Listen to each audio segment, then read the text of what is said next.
Capítulo 45. Alabad al Señor porque es bueno, porque su misericordia es para siempre. Salmo 117, 29. Salida de Uré. Ya instaladas las hermanas, emprendí el viaje de regreso. Pintar mi pena al salir, después de dejar a aquellas hijitas allí sin Eucaristía y sin sacerdote, no es fácil. Sin embargo, ya mi abandono tocaba un punto que me permitió salir en calma y dándoles a las hermanas voces de aliento.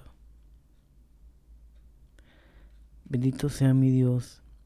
Salimos y ya desde la Mochajagua enfermé y tuvimos un día de mora. Por fortuna pudimos hacer canoa con un médico de la línea del ferrocarril troncal y fue un gran recurso. Nuestro camino de regreso, ya sin entrar a Yapel ni en ninguno de los caños, fue menos largo, pero sí muy pesado porque venía la canoa navegando de noche. No lejos de San Antonio me principió insolación y tuvimos que demorarnos un poco. Tirada debajo de unas plataneras, me hicieron las medicinas que al doctor le parecieron oportunas y al día siguiente continuamos con un cansancio que por las tardes paraba en fiebre. Agotada por el hambre. Llegamos al fin a Magangué, en donde no encontrábamos alojamiento, sino después de recorrer casi todo el pueblo con un hambre devoradora, pues eran las 3 de la tarde y no habíamos tomado nada desde las 4 de la mañana. Pero padre, la hermana San Benito, que era compañera, soltó guapísima para el hambre, mientras que esta servidora, cobardísima y tan desfallecida, que varias veces intenté sentarme en la calle a llorar de hambre. ¿Cuánto pude considerar entonces a los pobres que frecuentemente tienen hambre de esta clase? Además, fue aquello como hecho por Dios para probarnos con el hambre y el cansancio, porque fue raro que ni en hotel ni en fonda pudiéramos encontrar un bocado. En unas partes estaban de trasteo, en otras nos servían aquel día, y así, en la esperanza de que siquiera encontraríamos al señor cura, se fue pasando el tiempo. Al fin, ya a las 3, encontramos la casa de la señora que nos había hospedado cuando íbamos, y al llegar ya casi no podía hablar ni moverme. Me tiré en una silla y le manifesté a la señora nuestra necesidad, con la ingenuidad que la cosa requería. Ella, muy generosa, mandó conseguir algo para preparar. Ya cuando nos llamó a la mesa no pude ir. No tuve fuerzas ni tampoco para tomar lo que nos pusieron. Tuve que rogarle me diera algo líquido. Enseguida me llevaron a la cama, en donde un rato de descanso me volvió algo un poco las fuerzas. Y pensar, padre, que todo eso, siendo tanto para nosotras, sea tan poco hecho por las almas. Y no poder más, sin embargo, vea qué amargura. Mi comunión en Magangué. Al día siguiente casi no tenía fuerzas ni para hablar, pero hacía 3 meses que no comulgábamos y podía ser, si aquel día pasaba buque, que se prolongara esto hasta llegar a Antioquia.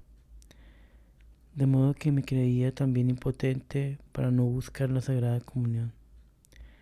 Como pude, me levanté y fuimos a buscarla en la iglesia. Pero hacía muchos días que estaba cerrada y no podía encontrarse comunión sino en el caño, es decir, a unas 20 o más cuadras de distancia en aquel ardiente clima. Pero Dios mío, y tanto tiempo de ausencia, no hubo remedio. Poco a poco, entretenidas con el deseo de estar con nuestro Señor y darles las 1000 quejas de nuestros dolores, llegamos al deseado sitio en donde en una capilla muy humilde estaba el Santísimo Sacramento. Pudimos comulgar y fue allí en donde le hablé a nuestro Señor de Zorrito, como si a este amado Señor hubiera de dársele noticias. Pero tanto se agrada Él de que nos acerquemos a su corazón, que se finge el informado de lo que ya había oído con mucho amor. Ya se vio esto desde que en el mar de Tiberíades se dejó decir lo que sabía, dándose enseguida por advertido de que debía sosegar la tempestad. El Jesús de la hostia es el mismo de Tiberíades y tiene las mismas condescendencias, haciéndose a nuestros modos tan humanos y pequeños. Por eso, él que había oído la razón de Zorrito en Uré, él que se la había inspirado, él que la había introducido en el alma, me la escucha en esta comunión y espera ese momento para satisfacer el deseo del buen Zorrito. Él deja que todo siga el curso humano y se somete como un niño. Nada que más ternura inspire, Dios mío. Todas las probabilidades que tenemos nos llevan a creer que Zorrito murió en aquel instante de nuestra comunión en Magangué. Luego esto es una prueba de lo que digo, que Dios se somete al curso de las cosas humanas para hacerse más nuestro. Bendito sea. Historia de Zorrito. Pensé, padre, no escribir aquí la historia de Zorrito porque creo que ella quedará en la historia general de la congregación.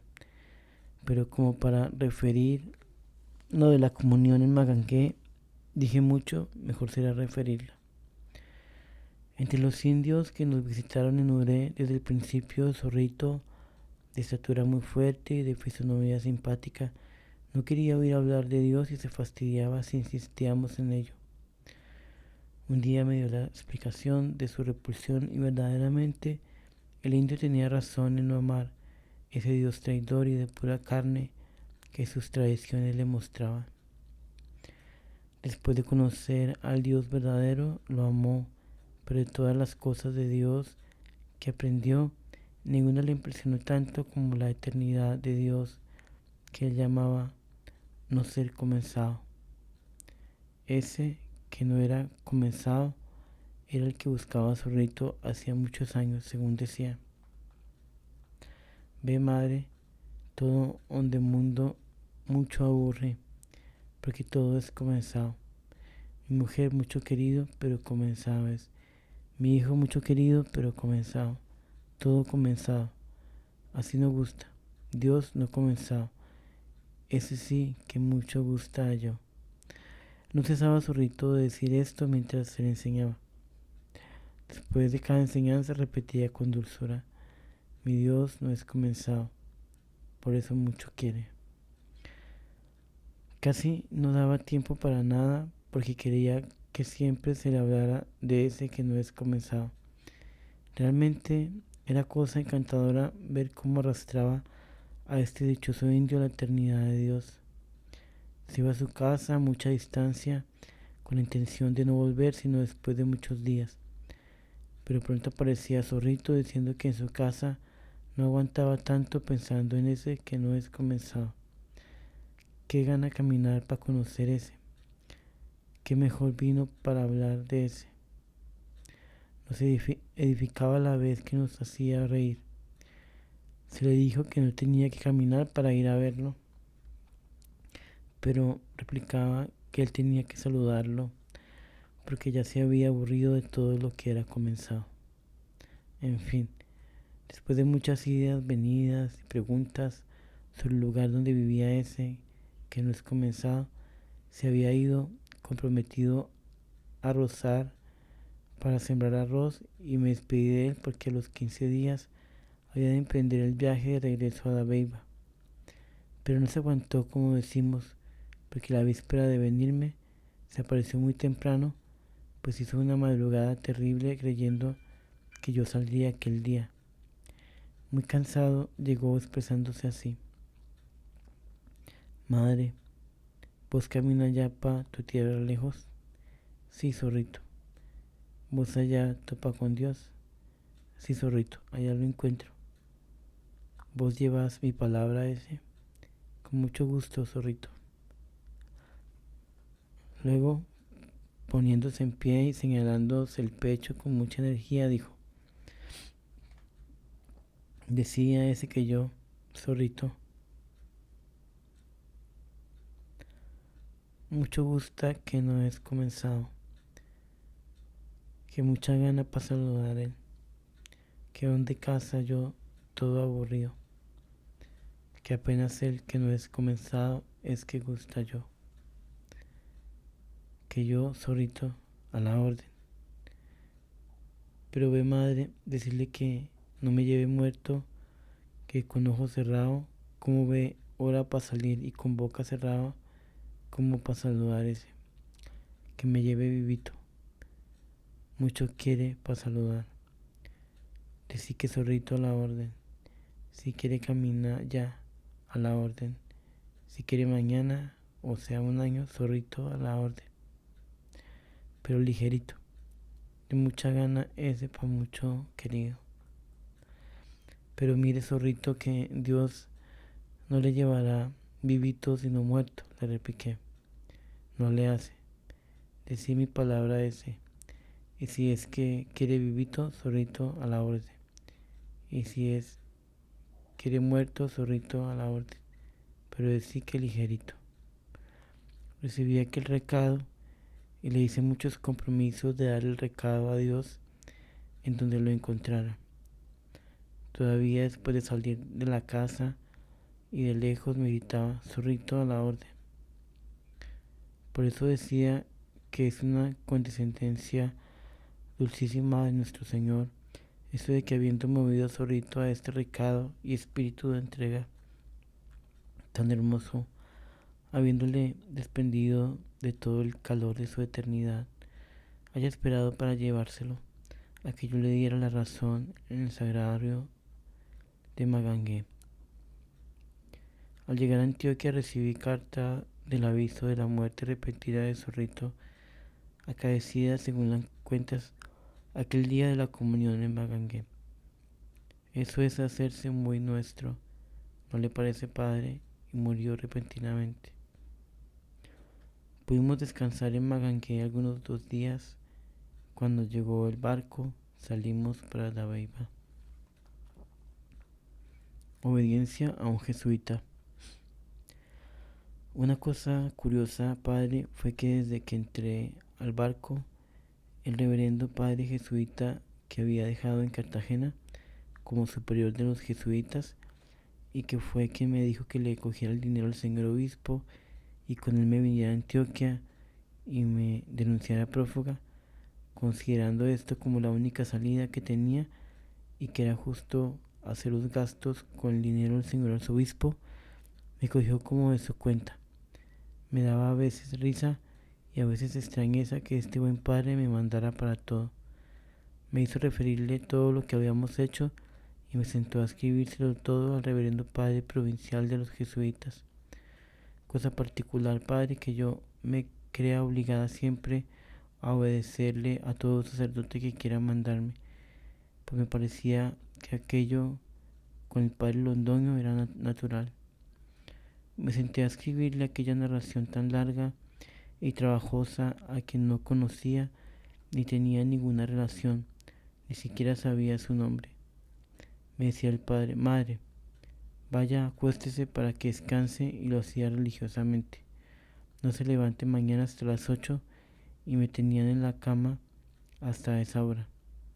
En fin, si lo hubiera nombrado mi priora, no habría sido el más exacto en mandarme que yo en obedecerle. Después me he preguntado a qué obedecía ese afán del padre. No me lo he explicado. Sé que una señora le dijo que hacía 10 años que la compañía tenía un medio compromiso con la Nunciatura de entrar a Sinú y a San Jorge a misionar, y que no se habían creído capaces sin tener un buque propio. Esto mismo me dijo a mí y le contesté que las hormigas entraban por donde no cabían los elefantes.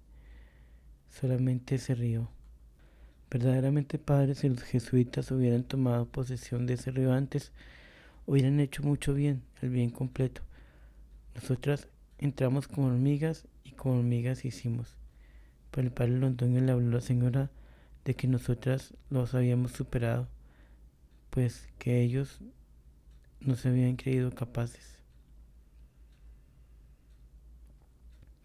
Por entonces no entendí bien esto, pues si lo hubiera entendido, le hubiera explicado al padre cómo nuestra entrada jamás tendrá el mismo mérito que la que hubieran hecho los padres y cómo se explica que nosotras con menos celo hubiéramos entrado antes sin que pueda creerse que pudiéramos competir con ellos jamás. A veces la formalidad del padre Londoño la explico por compasión, pero otras veces no la creo así. El hecho es que es la vez que más cómoda he ido en los barcos porque él se molestaba para proporcionarme comodidades y bienestar. En Puerto Benrío nos despedimos, pues iba para Bogotá y le dimos agradecimiento muy de corazón. Dios le haya pagado. Escribí al excelentísimo señor Brioschi. También desde el buque escribí para el señor arzobispo de Cartagena, dándole cuenta de nuestro viaje y pidiéndole rotundamente que viera cómo se formaba una prefectura apostólica en esa región. Le ponderaba la situación tristísima de aquellas almas y le hablaba del emisario espiritista para que se animara a ver qué bandera había de ondearse primero en esa tierra, pues de la primera que entrara sería el triunfo, que sea la bandera de Cristo la primera que se enarbola. Ilustrísimo Señor, le decía, que para esto vuestra señoría no tiene fuerzas ni sacerdotes, de modo que no queda más camino que pedir la prefectura. Además le decía que con una gasolina que le costaría unos 600 pesos, se podía hacer en el San Jorge por un solo sacerdote el trabajo de 6, que se fijara qué valía en dinero, si para eso no valía. En fin, padre, fui tan clara con el señor Broche que, sin poderme detener, quedé llena de miedo de que me regañara o excomulgara. Digo que no me podía detener porque calcule, padre, mi alma, cómo sería mi agonía cuando pensaba en ese número de almas perdidas eternamente. Conteniéndome mucho, no fui un poco menos comedida con el señor Broche en estas cartas, no porque lo ocupara él, sino porque necesitaba hablarle muy claro respecto al estado de las cosas y a lo mucho que tenía él que moverse para no tener responsabilidad. Tantas fueron las cartas, o mejor, tan hijas de mi afán, que cuando al pasar por Antioquia le dije al señor Toro lo que había escrito, me dijo que tenía razón en haber quedado con miedo, pues que eso no se le decía a un obispo, y menos a un arzobispo de la talla del señor Brioche. No me dio sino este consuelo: espere su regaño. Y me quedé esperando, pero que cuando me contestó, que fue con el tiempo apenas necesario para la distancia, me dijo que había quedado muy conmovido con lo que le decía, que inmediatamente le había mandado a la asamblea de mi escrito e iba a salir para Europa, de donde traería sin falta padres para el San Jorge y que después pediría la prefectura. Añadió que me quedaba muy agradecido por lo que había dicho. Como a la vez escribí también desde el buque al gobernador y a la época, periódico de Cartagena, todo esto se hizo impresión y la asamblea votó una suma que le sirvió al señor arzobispo para costear a los padres. Instrumento de las misericordias de Dios. Pero padre, aquí es donde he visto más tarde la verdad de que de lo que dijo en Carolina Monseñor Soler, y me he estremecido de haber sido instrumento de tantas misericordias. ¿No le parece, Padre, que si se hubiera juzgado con mente humana, Dios ha debido esperar a la gloriosa y benemérita compañía de Jesús, que ya estaba hablada para entrar a Cristo e iniciar una prefectura apostólica a la par que otra prefectura civil similar en aquellas desconocidas regiones? ¿No es verdad de que el instrumento del que Dios se valió para todo esto tan grande es hasta risible? ¿Y no es verdad que las luces del señor Briochi fueron respecto a la obra que Dios se proponía muy de Dios?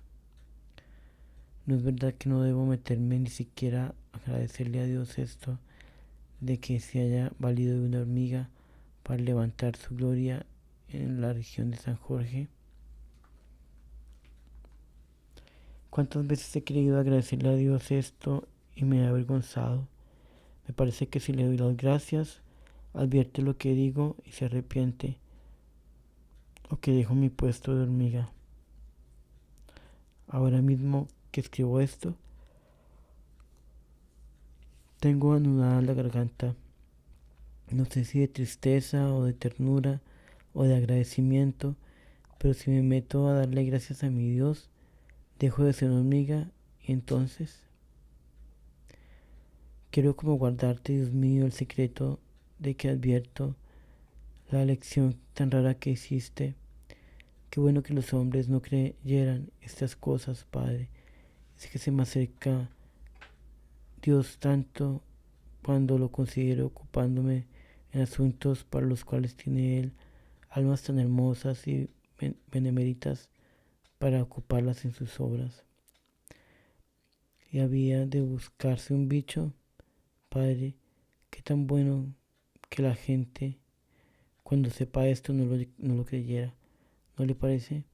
Si Dios se desdora con algo, habían de desdorarse con esta misericordia que ha usado conmigo. Como lo ve muy claro, Padre, bendito para siempre, sin embargo, porque nada puede desdodarlo. Como me parece ahora ruin y cobardía con la que lloré de hambre en Magangué, pero Dios debió verme con mejores ojos que al profeta Jonás cuando lloraba por una hiedra que se secó. ¿No era él un varón fuerte? Pues la desigualdad de sexos quiebra a mi favor, ¿no es verdad? Las calles de Magangué y las de Nínive pueden parecer la comparación, y es algo gananciosa, y las miradas de Dios debieron serme más compasivas a mí que al profeta. Noticias dolorosas antes de llegar. Dios mío, cómo eres mi fuerza siempre, pero reanudando el hilo de la narración del viaje, continuó. Llegamos a Medellín y allí supe que el señor prefecto apostólico de Urabá había llegado y que su primera medida había sido sacar de la misión a los padres Elías y Guillermo, los únicos que nos hacían bien. El padre Elías ya estaba destinado para Leiva, pero no se le había ido todavía. El padre Guillermo se había pasado ya a Sonsón, en donde nos hacía una buena atmósfera e influía en lo de las vocaciones hasta el punto de que ya me esperaban 2 o 3 señoritas para seguir conmigo a la Beiba. Además, ya el señor prefecto había puesto al frente de nuestra congregación al padre Alfredo, quien al llegar a Colombia había dicho: vengo exclusivamente a acabar con la madre Laura y su obra. Y hasta entonces lo había cumplido, como lo cumplió después según se verá. El mismo padre Luis me dijo: dejamos las cosas en la Beiba y usted verá cómo sale. Así respondían los padres a mi afán por traerlos para la obra y a cuanto había yo amado el Carmen. Pero está bien que solo en Dios se encuentra la recompensa, dije, cuando me dijeron esas noticias, y me recosté, como siempre, en mi amada almohada, el abandono. Tranquila y serena, atendí a los padres que habían venido a visitarme y le hice al señor prefecto las atenciones de adhesión que le debía, muy tranquila, porque si Dios estaba conmigo, ¿quién podría estar contra mí? Ni mucho menos el que representaba al mismo Dios, pues era mi superior eclesiástico, que bien podía equivocarse, pero yo había de mirarlo siempre como a Dios, pues él sabría volver sus equivocaciones en bien mío. Esto, aunque llegó hasta hacernos perder la cuna religiosa, con todo se ha vuelto en nuestro bien. Como puede verlo quien estudie bien las cosas, si el representante de Dios estaba equivocado, el representado había de sacar bien de la equivocación misma. Con estas noticias y unas 8 postulantes salí de Medellín para Dabeiba. Un día antes de llegar, nos encontramos con el padre Elías, que venía de Dabeiba para Frontino. Ya en la posada y bastante de noche, me dice este padre que estarían enterrando a la hermana María del Sagrado Corazón, mi madre carnal, que él había dejado en las últimas de la vida. Naturalmente tuve deseos de seguir aquella noche, pero era imprudentísimo y hubo que esperar. Muy temprano salimos de Uramita y todas las compañías se dirigieron a Dabeiba, mientras que esta servidora con otra y con un peón, no recuerdo bien, se entró por el camino que conduce al hospital, en donde esperaba encontrar a la hermana muerta o enterrada. Gravedad de mi madre y conversión de Romualda. Tan pronto como llegué, quizás sin que las hermanas me hubieran visto, salió la vieja Romualda diciéndome con una cara tremenda: seguí queriendo tu Dios, seguílo queriendo. Ya va a recoger tu mamá también. Es tan recogedor. Vos perdiendo tu querido. Mevalde quiere. Siempre recogiendo su mamá. Mucho boba, madre, mucho boba. Un de cielo todo recogiendo. ¿Pa' qué pues? Yo no gusta. Vieja, tu mamá muere. Ya no come. Qué amargura sentí, padre, al ver la vieja todavía en el mismo estado. La muerte de mi madre me parecía todavía menos dura. Con estas palabras y haciendo las caras más terribles, me acompañó hasta que entré a la casa. Salieron las hermanas y me dijeron que estaba agonizando hacía 3 días, que le habían dicho que me llegara y que me había mandado a decir que no entrara antes que le llevaran la Sagrada Comunión, porque no quiere tener conmigo ningún susto de la tierra antes de recibirlo a él por última vez.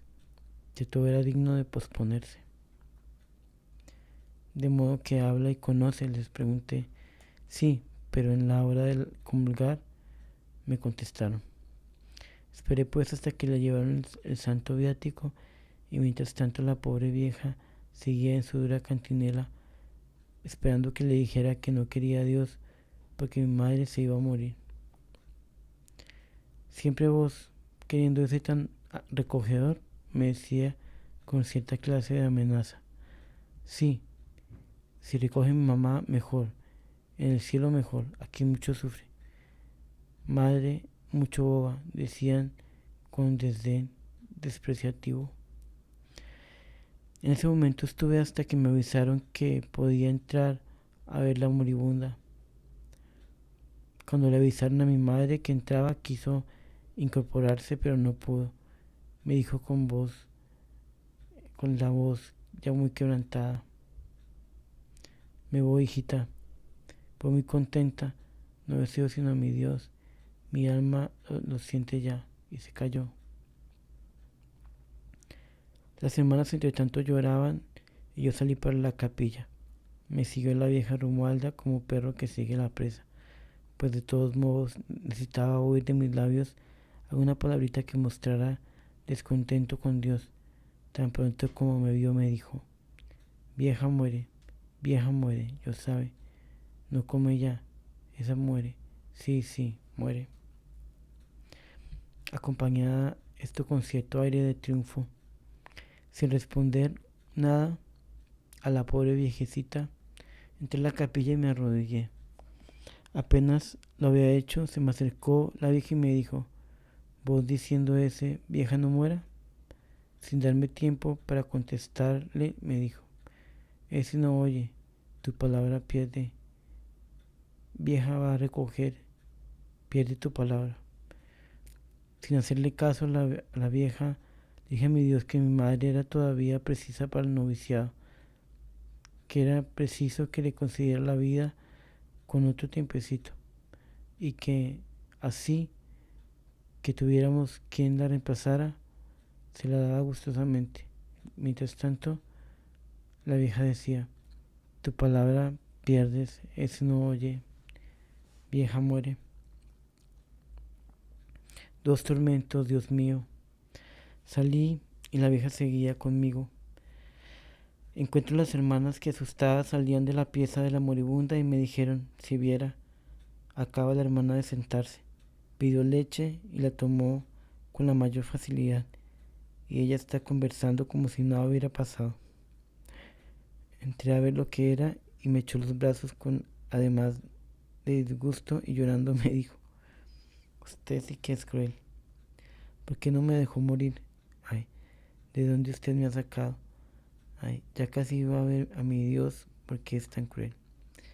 Ay, Padre de mi alma, qué sentimientos tan encontrados se apoderaron de mi alma.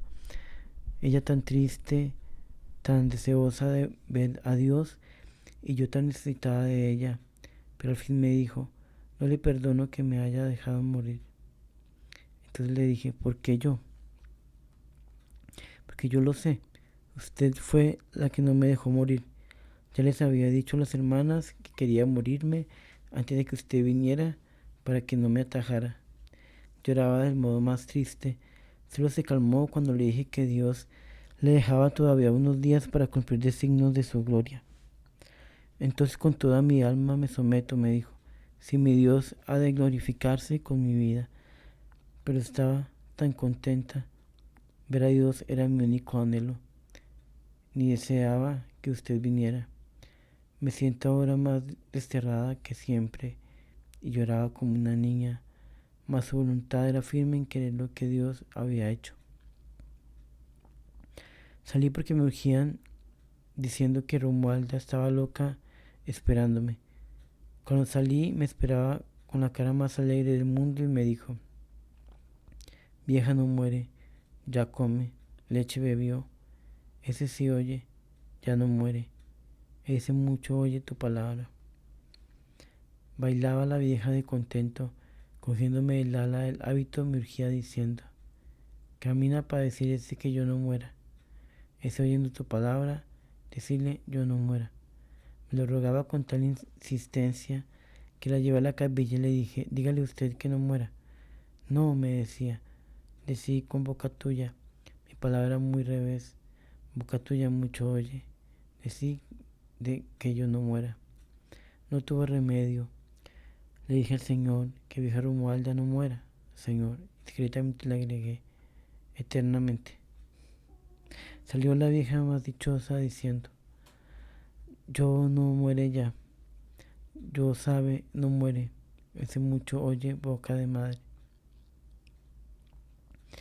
Puso la vieja alegría en toda la casa, diciendo de su inmortalidad, y la vieja mamá de madre, pobrecita, ya ni de allí en adelante no tuvo más rencor con Dios, que dio todas las verdades que no quería creer antes, y a pocos días pudimos bautizarla. Siempre que recibía la Sagrada Comunión decía delante de la hostia, en lugar del Señor, yo no soy digna, que le enseñaban las hermanas, decía: que no muera, Señor. Mi esperanza, Padre, es que Romualda no ha muerto eternamente, conforme se lo pedí el día que Dios hizo un milagro para convertirla. Esta vieja fue después la de fe más bella que tenía el hospital. Todos los sermones de las hermanas en defensa de Dios eran ante Romualda argumentos para no quererlo y odiarlo más. pero cuando él mismo puso su santa mano, aquel corazón se doblegó como junquito atacado por una ola. Solo tú, Dios mío, convierte las almas, y eso es precisamente lo que constituye lo más amoroso del amor. Nos llamas, nos surges y nos conviertes y después nos pagas. Dios mío, cómo quisiera liquidarme por tu amor. Después de esto, Padre, mi madre se convaleció y pudo ayudarme en el noviciado 4 años. La vieja Romualda vivió 8 más, muy cristiana y amante de nuestro Señor sacramentado. Mi esperanza más hermosa es que Romualda está en el cielo, aunque murió después de salida de Dabeiba la congregación. Y sé que llamaron al Padre para confesarla y no fue. Pero el Dios al que se le dijo que Romualda no muere eternamente, sí estaba al pie de su miserable lecho y recogía su último suspiro y con él su alma, como trofeo de su amor a los pobres y a los humildes. Últimos consejos del Padre Elías. Todavía después de esto, el Padre Elías estuvo algún tiempo en Dabeiba, si no recuerdo mal. De todos modos, aunque me equivoqué acerca del tiempo, es lo cierto que lo que voy a referir se relaciona con los últimos tiempos en el que él estuvo allí. Siempre me preparaba en el confesionario de este padre para luchas y persecuciones que veía él venir sobre la congregación y especialmente sobre mi persona. Parecía este padre alumbrado de un modo especial por el cielo.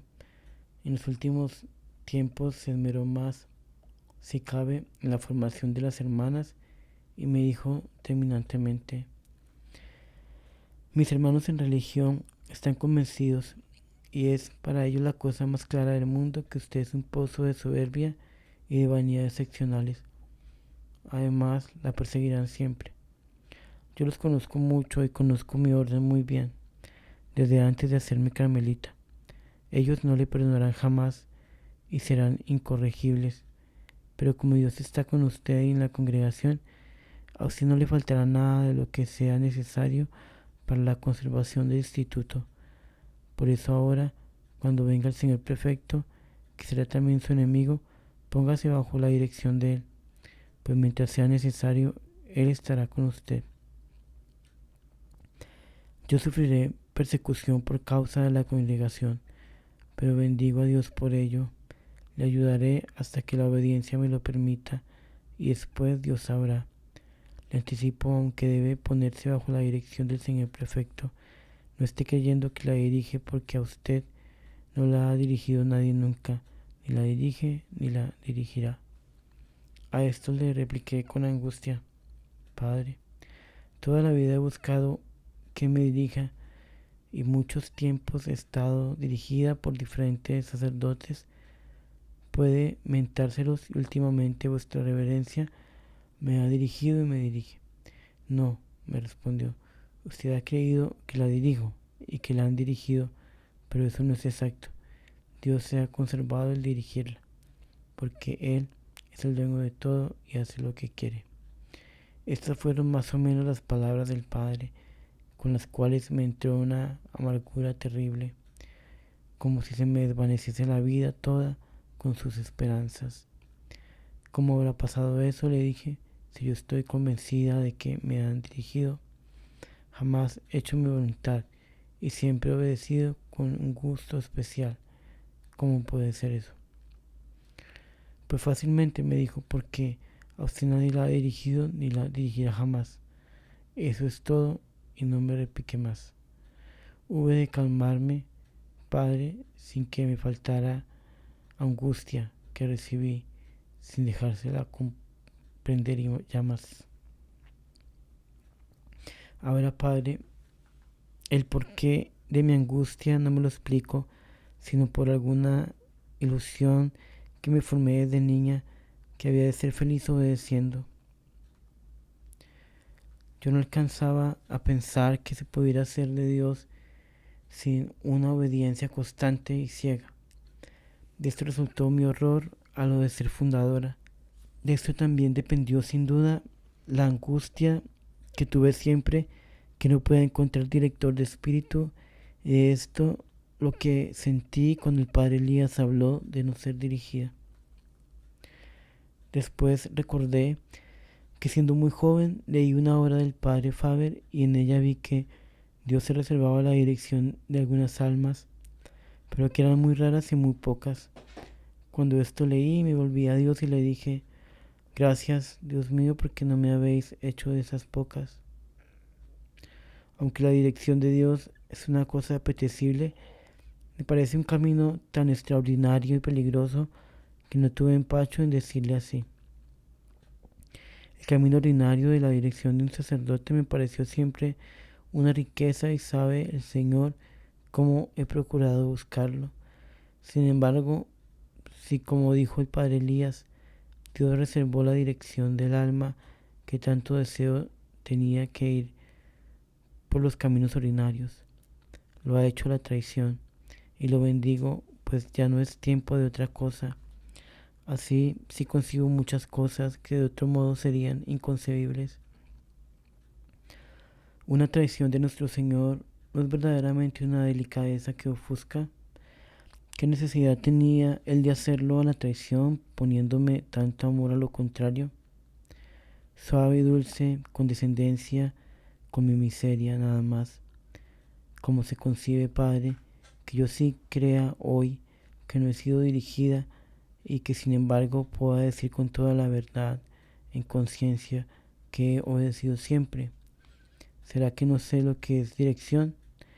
De todos modos, al principio casi no quería creerle al buen padre Elías.